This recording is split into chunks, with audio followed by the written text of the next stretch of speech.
Welcome back to Chasing Tails Outdoors, guys. Today we're talking my climbing system that I'll use this fall to chase whitetails from the saddle. Here we go.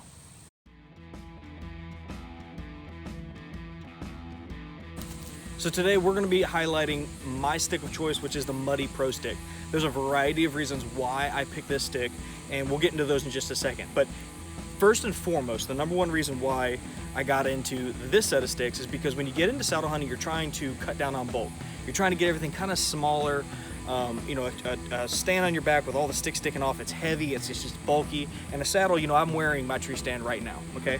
And so what I wanted in a stick was I wanted it to be short, I wanted it to be stable, and I wanted to use only about 3 of them to climb the tree.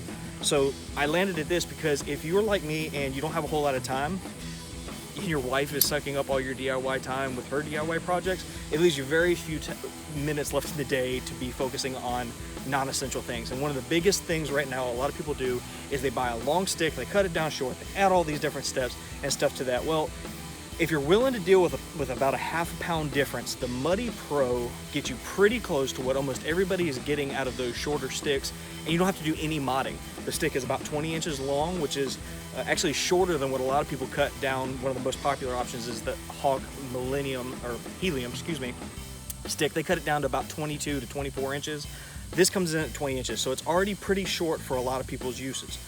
Also, it's affordable. I mean, if you wanted to buy it brand new, you're looking at somewhere between 150 and 180, but you get 4 of those sticks at the same time. I bought these secondhand and I only paid 120 bucks for all 4 of them. So it's a great option for a lot of people. Also, it's got a standoff that opens up, so you've got a dual step on each side, top and bottom, and the rope cleat is notoriously famous for how easy it is to get it set up on the tree and locked in. Now, one downside to these is that they are a little bit on the heavier side. Now, again, guys, we're talking ounces here, and once you factor in how much you're not carrying into the woods by taking in your ladder stand, or not your ladder stand, but your lock on or your climber, this weight starts to become kind of marginal and very easy to deal with. Now, each one of these comes in at about 3 pounds, 2.98 to 3.01 pounds to get specific with you guys, and I'm only carrying 3 of these in. The 3 of these combined with the etrier that I'm gonna show you in just a second comes in at 9.2 pounds. Now, in comparison, I've already cut out about 13 pounds from my lock on. This is still weight that I'm having to carry in, so instead of a 25-ish pound pack, I now only have about a 9.5 pound pack to get up the tree. Now, it doesn't include the Predator, and that'll come in a different video or platform that I use. But the Muddy is an awesome option, and it stacks up really nicely. It's got a little grommet here that goes into the back of the next one, and it loops over really easy, and I'll show that to you in just a second. Okay, so I teed this up a minute ago. This is what I'm going to be using this year to make that 4th stick that you would normally take to climb up the tree. You can just get rid of it. It's a 5-step etrier. Some people use the word aider, and this is the one done by CMI. Now, I mentioned the price on the sticks was about 120 to 180, depending on if you buy it used or new, get a really good deal. This is 30 bucks shipped to your door, and it comes in a variety of colors. But in the notes, when you make your order at CMI, make sure and indicate what color you want. I asked for something bright, and while a lot of people will probably immediately think, God, that's stupid, if you're ever trying to climb down in the dark with this, it's very nice to be able to have something that your light on your headlamp, especially if it's a dim headlamp, will really light up. So when you're getting your foot inside these grommets, or loops, not grommets, it's a lot easier to do. Now, what I do with this is I loop this loop over the top of my stick, and these all hang down so that it takes up the space that would have normally been your stick, right? So you can throw your stick a little higher, you get an extra step out of it. There are some safety components of that we'll go over in just a minute. But one of those is I always loop a piece of paracord, and this is, I'd say, about 4.5 feet long paracord, and I got a non-load bearing carabiner.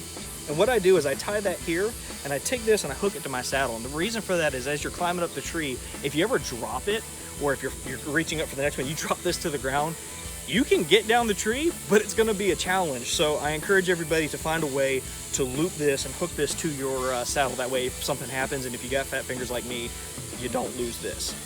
Okay, so let's stop for a second and talk safety. One of the things that most commonly comes up when you talk about these 5-step etriers, there's a lot of people that talk about how unsafe they are, that somebody's gonna get hurt. And of course, anytime you climb a tree, you're taking a risk, and you need to mitigate as many of those risk factors as possible. The number one safety issue with this is that sometimes people report that this kicks out side to side, and people get dumped using them. And I think the biggest reason, actually there's 2 big reasons. One, they're not utilizing their lineman's belt properly, and they're not using the leverage that this creates into the tree. And let me show you what I'm talking about. Whenever you're climbing using this, you need to make sure that you're leaning back, and I'm being dramatic here, but you're leaning back from the tree as you climb and as you put weight down into the etrier. What this does is it forces all of your weight, this levering action that this lineman's belt is creating, it's pushing me towards the tree.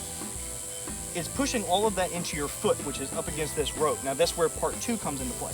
When you're climbing up this tree, you need to bury your toe into that stirrup so that you are leaning back. Now, as you can tell, I'm 1 foot out in here.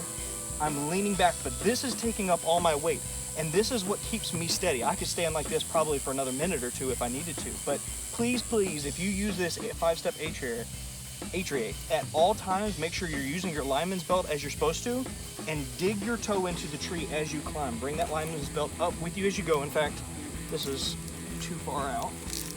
There you go. As you climb up the tree, bury your next toe into the tree and lean back. Okay, there's no slop. Take that into consideration the next time you try this etrier, and you'll be a lot safer as you climb the tree.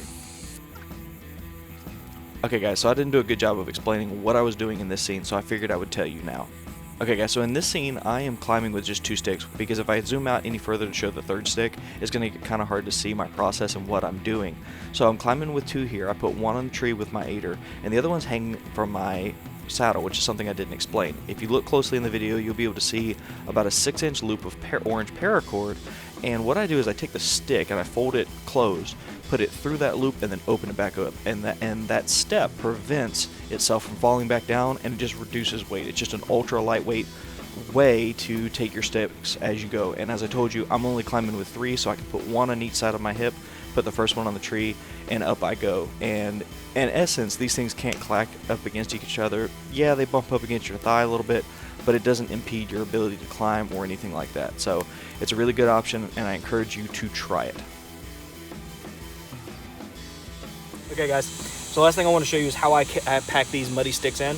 I stole this idea from David Ebright, the Whitetail Experience, a great YouTube channel, and this is what he showed me to do. So I've got them all stacked up with this rope coming off the bottom. I wrap that rope over the top, grab it, I cinch it down above the cam cleat, and this next time I'm going to go below the cam cleat, come back around, and then over through that cam right there. Then what I do is I take this excess, I weave it through, again, an overhand knot to tie it off on this side over here, and I'm good to go. I can either put this on my sticks, on my backpack, or I can put this in I carry these most times in my hand. It's just a really compact, easy way of carrying those 3 right there. And normally my etrier just goes right in my bag. Okay guys, that's it for this episode of Chasing Tails Outdoors. Don't forget to subscribe to my channel as well as Southern Ground Hunting. This is a collaborative series between their channel and ours as we break down incrementally how we climb the tree, the packs we use, and all kinds of awesome stuff.